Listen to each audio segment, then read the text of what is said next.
वालेकुम सलाम। अस्सलाम वालेकुम बच्चों, कैसे हैं आप? ठीक हैं? जी सर, आप सुनाओ। अल्हम्दुलिल्लाह। आज इस चैप्टर का लास्ट लेक्चर है और हम जो है ना इसके बाद फिर दोबारा स्टार्ट कर देंगे चैप्टर को। जी अहमद अनवर, क्या कहना चाह रहे हैं? सर हाफ वैली में कितने चैप्टर्स आ रहे हैं फिजिक्स के? बेटा ये जो हमने पढ़े हैं ना वही आएंगे। एक तो 14वां 15वां है और एक 11वां 10वां 11वां 12वां। ये हम फिर कौन कौन से? 10 11 12 14 15। सर उज़ैफा शबीर क्या कहते हैं?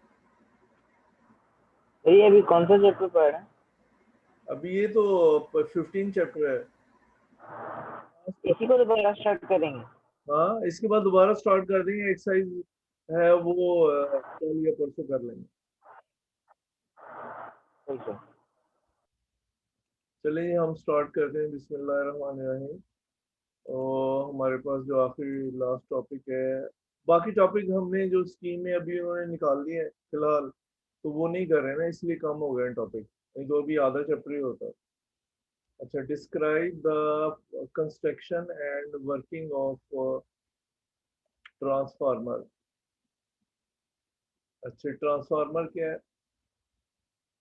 Transformer is an electrical device which is used to increase or decrease the value of voltage या ईएमएफ। मैंने पहले ही आपको 3-4 दफा बताया कि वोल्टेज और ईएमएफ सेम है। समझ आया? वोल्टेज जो है वो क्या होती है? पोटेंशियल डिफरेंस के जो यूनिट है तो वोल्टेज ही कहते हैं। और अगर सर्किट नहीं लगा हुआ, हमारे पास बैटरी पड़ी हुई खाली बगैर सर्किट के, तो उसको ईएमएफ हम कहेंगे। क्या कहेंगे? EMF. Transformer is an electrical device which is used to increase or decrease the value of voltage of alternating current. Principle: the transformer work on the principle of mutual induction. Transformer जो है mutual induction के principal पे काम करता है। मुकदम bag, क्या बात है बेटे? जी मुकदम बेग। सर स्कीम में चैप्टर 14 नहीं है, 17 है। नहीं, वो अभी दोबारा स्कूल वालों ने हमें इंस्ट्रक्शन दी है ना, तो ये स्कीम में इंटर किया हुआ है। पिछले साल भी ऐसे किया था, स्कीम में नहीं था, लेकिन उन्होंने वो जो स्कूल कॉलेज बोर्ड के नया पैटर्न आया ना उसके मुताबिक फिट कर दिया। ठीक है। Okay okay sir. अच्छा जी। ये बाद में क्वेश्चन रेज करें बच्चों, बाद में आप हैंड रेज करें। अच्छा जी, principle the transformer work on the principle of mutual induction, मैंने पहले भी करवाया। चैप्टर दोबारा रिपीट हो जाएगा, अभी काफी दिन है। तो ये म्यूचुअल इंडक्शन के प्रिंसिपल के तौर पर काम करता है। Construction: the transformer consist of two coils. ये दो कॉइल पर मुश्तमिल होता है। Primary coil: alternating voltage is applied across one coil known as primary coil. अब ये देखिए, ये हमारे पास जो है ये प्राइमरी कॉइल है जिसके क्रॉस हम अल्टरनेटिंग वोल्टेज अप्लाई करते हैं। ये क्या है? प्राइमरी कॉइल हम इसको कहते हैं। ठीक है। और ये क्या है? Secondary coil. ठीक है। जो सेकंड होती है, जहाँ हम खुद अल्टरनेटिंग वोल्टेज दे रहे हैं या करंट दे रहे हैं, तो वो हमारे पास प्राइमरी कॉइल कहलाएगी। और दूसरी जो है वो सेकेंडरी कॉइल कहलाएगी, जहाँ से हम ले रहे हैं। कम कर रहे हैं तो स्टेप डाउन ट्रांसफार्मर कहलाएगा, अगर हम ज़्यादा ले रहे हैं तो स्टेप अप ट्रांसफार्मर कहलाएगा। तो ये नंबर ऑफ टर्न्स अगर कम होंगी तो स्टेप डाउन ट्रांसफार्मर होगा, अगर नंबर ऑफ टर्न्स ज़्यादा होंगी तो स्टेप अप ट्रांसफार्मर होगा। अच्छा जी, primary coil alternating voltage is applied across one coil known as primary coil. secondary coil, the output voltage is obtained across the other coil called secondary coil. इसको हम secondary coil कहते हैं. Core, the true coil of transformer are made by using insulated wire of good conducting material. अब जो इसके ऊपर हमने wires लगाई हुई हैं इंसुलेटेड है, यानी इसके ऊपर लेमिनेशन लगा हुआ है. लेमिनेशन तो जाहिर है आप समझते हैं कि प्लास्टिक लगा हुआ है, वाइट सा होता है पानी के कलर का, वो हमें नजर नहीं आता, लगता है ये जो है वो सिर्फ वायर ही है. ऐसा नहीं है, ठीक है. अच्छा जी, core, the true coil of transformer are made by using insulated wire of good connecting material. These coil are wound over a core. एक कोर के ऊपर हमने इसको बांधा होता है, which made up of soft iron strips. ये soft iron strips की बनी हुई है, स्ट्रिप्स इकट्ठी की हुई है. ये देखें, अभी आगे भी है, ये स्ट्रिप्स हैं, ये वाली लेमिनेटेड होती हैं, ठीक है. यानी इसके ऊपर भी वो लगा होता है लेमिनेशन, यानी कि प्लास्टिक इसके ऊपर भी लगा होता है. बहुत सारी होती हैं, इकट्ठी एक ही स्टाइल की है, वो हम उसको इकट्ठा कर देते हैं तो हमारे पास ये ट्रांसफार्मर बन जाता है, ठीक है. ये प्राइमरी कॉइल्स होती हैं एक साइड पे क्या होती है secondary coil. If an alternating voltage is applied to the primary coil, अगर alternating voltage primary coil पे apply करें, then the magnetic flux through this coil varies. कहते हैं magnetic flux change होगा and hereby a voltage is induced in the secondary coil, जिसकी वजह से secondary coil में voltage पैदा होगा. देखिए यहाँ पे हम AC करंट दे रहे हैं जो अब 50 हर्ट्ज है, तो इसका मतलब 1 सेकंड में 50 टाइम अपनी डायरेक्शन चेंज करेगा. क्या करेगा, 1 सेकंड में 50 टाइम अपनी डायरेक्शन चेंज करेगा, जिसके की वजह से इस कोर के अंदर मैग्नेटिक फील्ड पैदा होगा. पहले एक डायरेक्शन में, फिर दूसरी डायरेक्शन में, फिर 1 सेकंड में ये 50 टाइम अपने डायरेक्शन को चेंज करेगा, ठीक है. तो वो फिर जब इस कॉइल में से गुजरेगा मैग्नेटिक फील्ड, तो जिस इसमें भी करंट पैदा हो जाएगा. क्या है, इसमें करंट पैदा हो जाएगा, ठीक है. बात समझ आ रही. इसमें क्या होगा, करंट पैदा हो जाएगा, तो वो हमें अपनी ज़रूरत के मुताबिक, हमें कम चाहिए ज़्यादा चाहिए तो हम उसको इस्तेमाल में लाएंगे, ठीक है. अच्छा, if an alternating voltage is applied to the primary coil, then the magnetic flux through the coil varies. कह रहे हैं मैग्नेटिक फ्लक्स जो है वो चेंज होगा and thereby a voltage is induced in the secondary coil. अब secondary coil में एक वोल्टेज पैदा हो जाएगी या करंट पैदा हो जाएगा. इंड्यूस का मतलब वही पीछे भी बताया, इंड्यूस करंट या इंड्यूस वोल्टेज यानी पैदा हो गया. The iron core enhance the magnetic flux. Iron core जो है बढ़ाएगा, इनहेंस का मतलब होता है बढ़ाना, द मैग्नेटिक फ्लक्स को to a very large value. अब उसमें जो आयरन कोर लगाया हुआ है उसकी वजह से मैग्नेटिक फ्लक्स बहुत ज़्यादा हो जाएगा. क्या हो जाएगा, बहुत ज़्यादा हो जाएगा, ठीक है. It also concentrated it into the core with the result that practically whole of the flux generated by the primary coil is also linked by the secondary. Hence, this flux is continuously changing. अब कह रहा है कि flux जो है मुसलसल तब्दील होता रहेगा. मैंने पहले भी आपको बताया कि क्योंकि करंट जो है, इसी करंट जो अपनी डायरेक्शन 50 टाइम या 60 टाइम 1 सेकंड में तब्दील कर रहा है, जिसकी वजह से इस तार के अंदर करंट जो है इसका पॉजिटिव नेगेटिव नहीं होता. ये एसी करंट की निशानी है. ये जो ये वेव बनाई हुई है ना, इसको साइन वेव कहते हैं. क्या कहते हैं, मैं अभी बना दूँ, इसे हम साइन वेव्स कहेंगे. ये इस तरह से ग्राफ के ऊपर भी आती है, ये साइन वेव्स कहलाती है. तो ये एसी करंट की निशानी होती है. क्या होती है, ये एसी करंट का साइन है ये वाला. लेकिन ये साइन कॉस थीटा आपने पढ़ा होगा ना, तो ये उसको वही साइन वेव भी हम इसको कहते हैं. इसको सॉल्व अभी आप इस क्लास में तो नहीं करेंगे, अगली क्लास में अगर आप इसको सॉल्व करेंगे तो ये साइन वेव कहलाती है. क्या कहलाती है, ये जो ऊपर और नीचे ये क्रस्ट और ट्रफ बनाया गया, ये ग्राफ के ऊपर साइन वेव इस तरह बनाती है। क्या बनाती है? Sine wave. तो इसको हम साइन वेव कहते हैं। ये एसी करंट की निशानी है। क्या ये एसी करंट का साइन है या निशानी है? ठीक है, वो SIN साइन और होता है, और निशानी या इशारा या उसको साइन कहते हैं, वो उसकी स्पेलिंग और है। अच्छा जी। Therefore, alternating voltage is induced across the secondary coil. अब इसमें प्राइमरी में जो वोल्टेज चेंज हो रही है, क्योंकि 50 हर्ट्ज है या 60 हर्ट्ज है, तो उसकी वजह से इसमें मैग्नेटिक फील्ड की डायरेक्शन भी चेंज होगी, पहले एक डायरेक्शन में फिर दूसरी डायरेक्शन में, जिसकी वजह से ये जो हमने प्राइमरी कॉइल लगाई है इसमें भी वोल्टेज पैदा हो जाएगी। क्या पैदा हो जाएगा? वोल्टेज पैदा हो जाएगा। ठीक है। The symbol of transformer in the electric circuit is shown in the figure. ये ट्रांसफार्मर का सिंबल है। दरम्यान में आप लाइंस लगा के इधर आप क्या करें कि ऐसे वो बना दें उभार से दोनों तरफ, तो सर्किट में यहाँ पे इसका मतलब ये होगा कि ट्रांसफार्मर लगा हुआ है। क्या लगा हुआ है? ट्रांसफार्मर इसमें मौजूद है। इसको हम क्या कहेंगे? ये ट्रांसफार्मर का साइन है सारे का। समझ आया? जहाँ पे ये साइन होगा, आप ये बुक में तो अभी नहीं दिया आपके, लेकिन जाहिर है ज़रूरत तो है, तो ये फिर हमारे पास क्या कहलाएगा? ट्रांसफार्मर का साइन है, निशानी है, या पता चलेगा कि यहाँ पे सर्किट में ट्रांसफार्मर लगा हुआ है।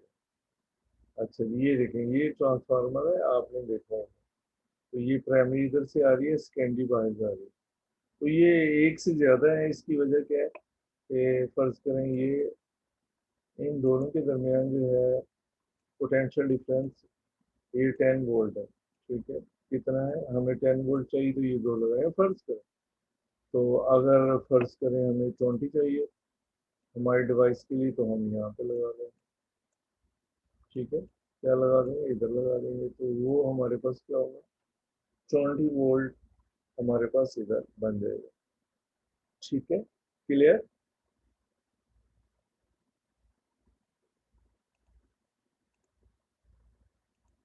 तो ये ट्रांसफार्मर एक्चुअल में है, ये इसका साइन है। ठीक है, ये एक्चुअल में ऐसा होता है ट्रांसफार्मर, आपने पहले भी देखा होगा शायद कहीं। अच्छा जी, अब इसकी इक्वेशन क्या है? Equation, the value of this voltage depend on the number of turns in the primary coil.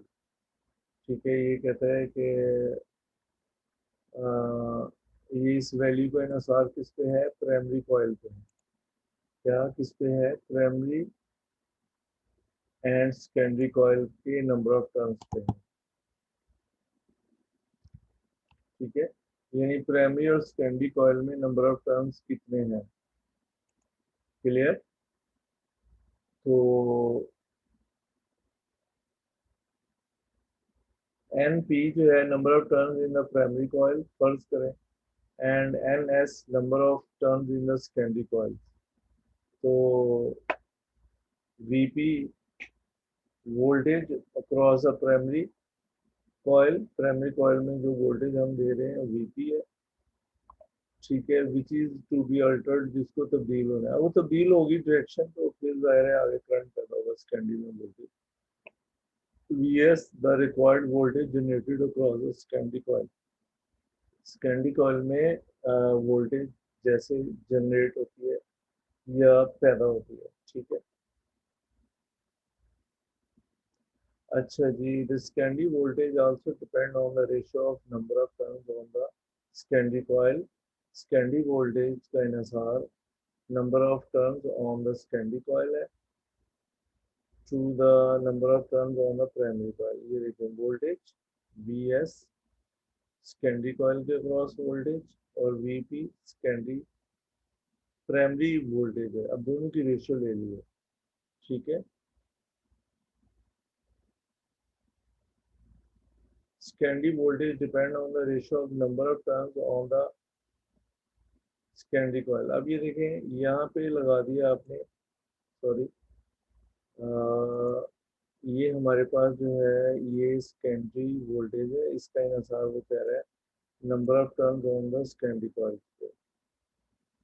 और जो प्राइमरी वोल्टेज है वो उसका इनसार number of turns on the primary coil. अच्छा एक बात आपको बताऊं, यहाँ आप थोड़ा कंफ्यूज हो सकते हैं कि पी ऊपर था या एस ऊपर था। तो आप किसी को भी ऊपर लिख सकते हैं। अगर आप वी पी ऊपर लिखते हैं तो एन पी ऊपर कर दें, ठीक है, सिंपल सी बात है, समझ आया। अगर आप वी एस ऊपर लिखते हैं तो एन एस ऊपर कर दें, इससे कोई फर्क नहीं पड़ेगा रेशो को। तो आप लेकिन ये है कि अगर आप वी पी ऊपर लिखते हैं तो एन पी ऊपर कर दें, वी एस ऊपर लिखते हैं तो एन एस ऊपर कर दें। अगर आपको जहन में बात नहीं रही कि कौन सा पी ऊपर था या एस ऊपर था तो आप उसको चेंज कर सकते हैं, ठीक है। तो ये देखें, एक हमारे पास स्टेप डाउन ट्रांसफार्मर है। क्या है? Step down transformer. इसमें यहाँ बहुत सारी कॉइल जो है वो वाइंड अप की हुई है, और इसमें ये कोर है। कोर में क्या होता है कि कोर में मैग्नेटिक फील्ड पैदा होगा।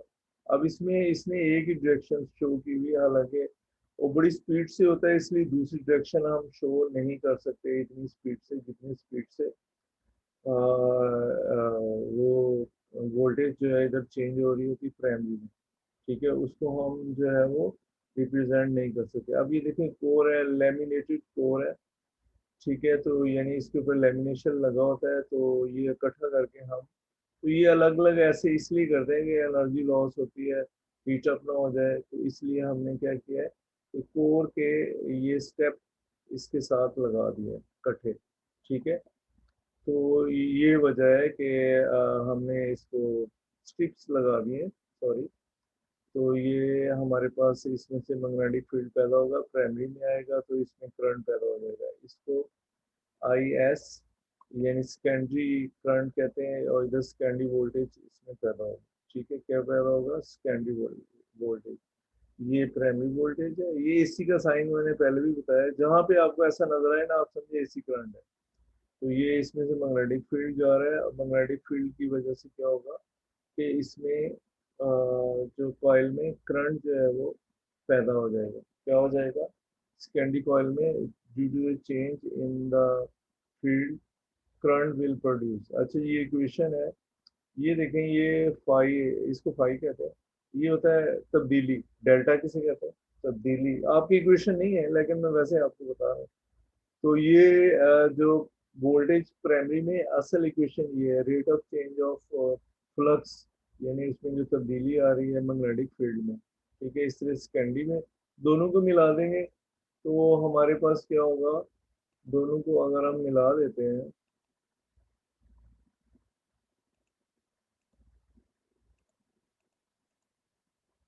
तो अगर इन दोनों इक्वेशन को हम मिला देते हैं तो ये कट जाएंगे, rate of change of flux. तो हमारे पास क्या है, वो इक्वेशन जो पीछे हमने पढ़ी है ना वो आ जाएगी, ठीक है।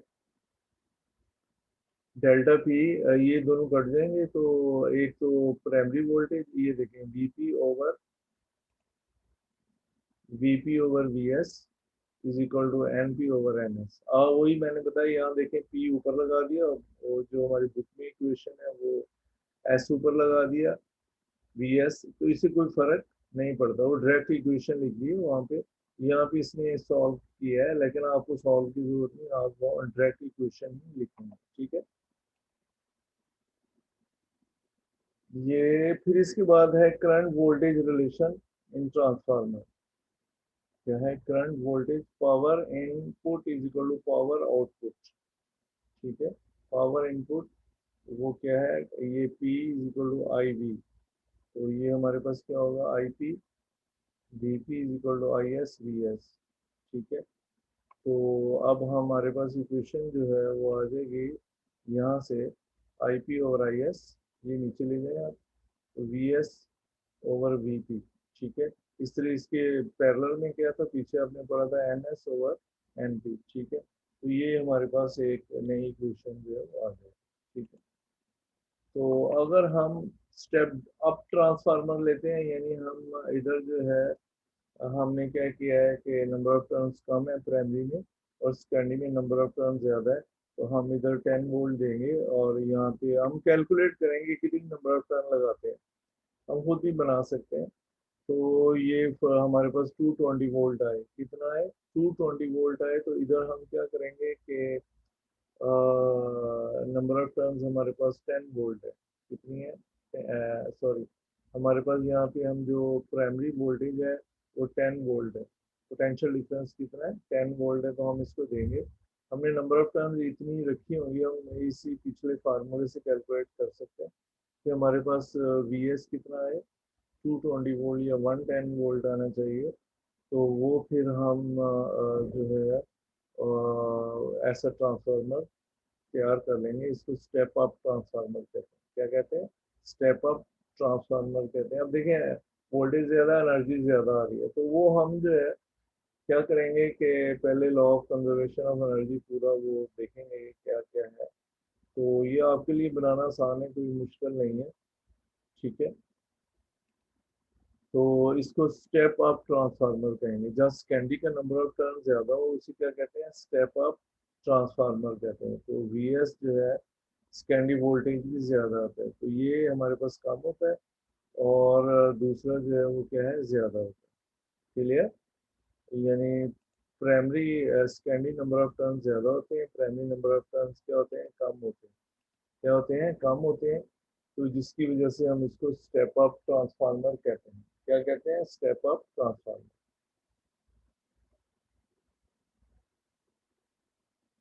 ठीक है। अच्छा जी, स्टेप अप ट्रांसफार्मर क्या होता है? If the secondary voltage is larger than the primary voltage.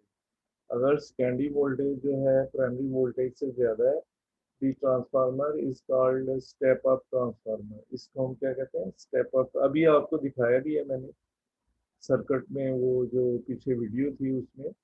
तो इसमें भी आप देखें कि नंबर ऑफ टर्न्स कम है, इधर सेकेंडरी के नंबर ऑफ टर्न्स ज्यादा है। तो यहाँ पे हमें कितना मिल रहा है?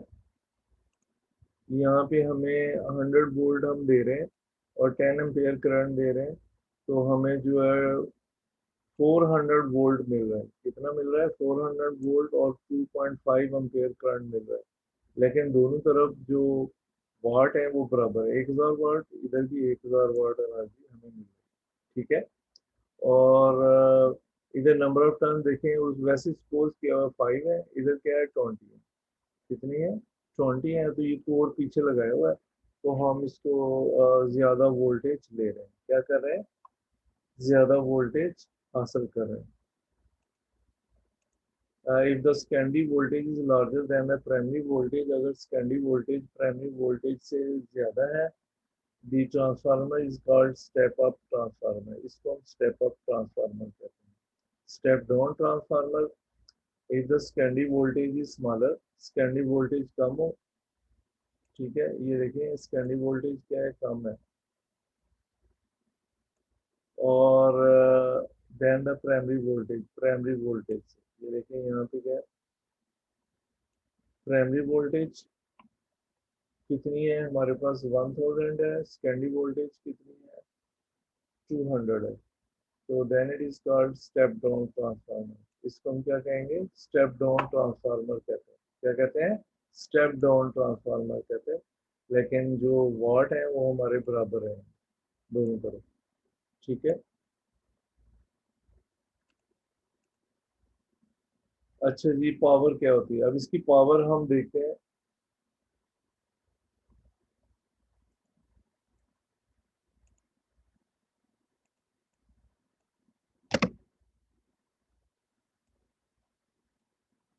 इसको थोड़ा बड़ा कर लेते हैं।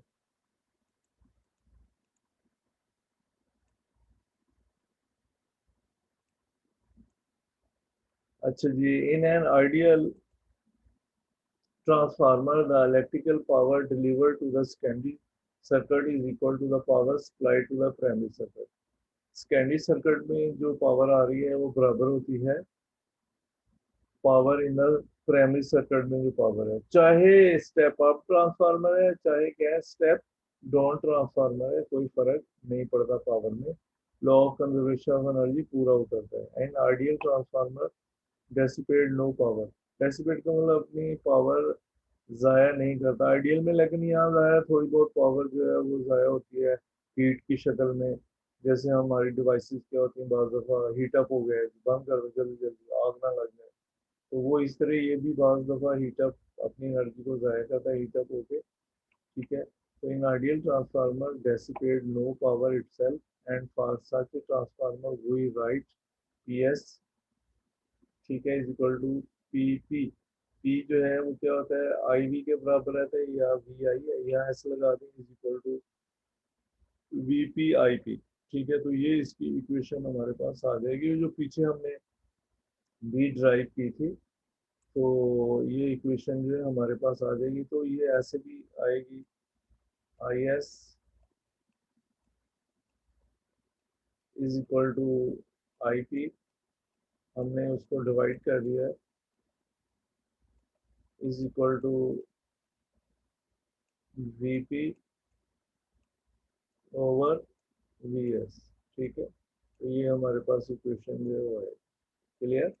अब आप समझ गए होंगे, इसको इस फॉर्म में भी लिख सकते हैं। तो ये हमारा आज का लेक्चर था। अगर कोई बच्चा जो है क्वेश्चन कोई करना चाहता है तो वो कर सकते हैं क्वेश्चन। जी हाँ जी, ये Abdullah Khan. Sir half yearly में कौन कौन से चैप्टर्स आएंगे सर? बेटे वो मैंने इधर मैं लिख देता हूँ नीचे। जी सर। एक तो 10 है, ठीक है, दूसरा 11 जो हमने पढ़े हैं, और जी 12, 14 और 15। एक्चुअली वो स्कीम पहले बनाई हुई थी, और वो बोर्ड की जो है ना पैटर्न, उसके मुताबिक पेपर के पैटर्न चेंज हो गया है। पहले मेरा ख्याल है 3 पार्ट थे, अब 4 पार्ट हो गए हैं। इस वजह से वो फिर हमें जो है वो सारे बच्चे ये नोट कर लें, क्या है वो 10, 11, 12, 15, 14 एंड 15, ठीक है। Okay, thank you sir. Huzaifa क्या कहना चाह रहे हैं? हुज़ैफा, हाँ जी, क्या कहना चाह रहे हैं? सर ये जो हमारे पास क्वेश्चन आंसर आएंगे पेपर में, ये एक्सरसाइज से आएंगे या टॉपिक से भी आएंगे? जो बोर्ड ने एक्सरसाइज के क्वेश्चन दिए हैं। बेटे जो पढ़ा है उसमें से आ सकते हैं, और बाज़ दफ़ा वो बोर्ड में जो है, इधर तो पेपर में नहीं बनाया, लेकिन बोर्ड में ऐसा होता है वो जो चैप्टर में से भी कोई एक आधा पार्ट जो है वो बना के दे देता है ऑब्जेक्टिव वगैरह। वैसे सर जो एक्सरसाइज उन्होंने अब रिड्यूस कर दी उसमें से ही आएंगे। हाँ, जो एक्सरसाइज रिड्यूस की हुई है ना, उसमें अभी तो हमारा बड़ा फायदा हो गया है। इतना तकरीबन यस सर। एक्सरसाइज टॉपिक भी अब आज खत्म हो गया। चलो, थैंक यू वेरी मच, अस्सलाम वालेकुम। अल्लाह।